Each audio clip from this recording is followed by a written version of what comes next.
አያ ነች ይላሉ። በእያንዳንዱ ሙእሚን ልብ ውስጥ የሚመጡ ውልታዎች ይኖራሉ። እነዛ ግን ሊየጥመኢነ ቀልቢ ነው እንጂ ክህደት አይደሉም ማለት ነው።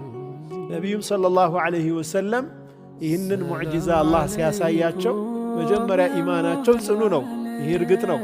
ነገር ግን የበለጠ ወደ አላህ ስብሓነሁ ወተዓላ ያላቸው ቲቃ እስቲናድ እንዲጨምር ነው ይላሉ።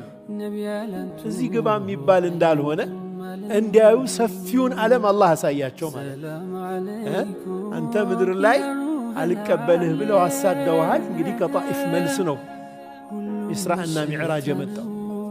ከጣኢፍ መልስና ከሂጅራ በፊት ነው ኢስራእና ሚዕራጅ። ከጣኢፍ ተሰደዋል፣ ተባረዋል። ያሳለፉትን መከራ አይተናል አለን በዝርዝር።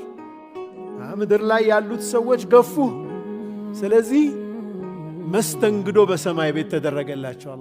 አላህ አከበራቸው። ከዛስ አላህ ሌላ ሕክማ አለው ደግሞ በዚህ ውስጥ። በዚህ ተአምር አምነው ነቢዩን ሰለላሁ ዐለይሂ ወሰለም በእርግጠኝነት የተከተሉ ሰዎች ብቻ ነው ሂጅራ የሚያደርጉት ማለት ነው። በኩፋሮች ላይ የነበራቸው ግብ ላይ ኃይል እንዲኖራቸው፣ ኮንፊደንስ እንዲኖራቸው፣ ይህ የእሳቸውን ሪሳላ ሊያጠፋ በዛም የሚሯሯጠው ጥቂት ሰው ከመለኩተ ሰማዋት ወልአርድ ከሰማይ ምድር መለኩት አንጻር ምንም ማለት እንደሆነ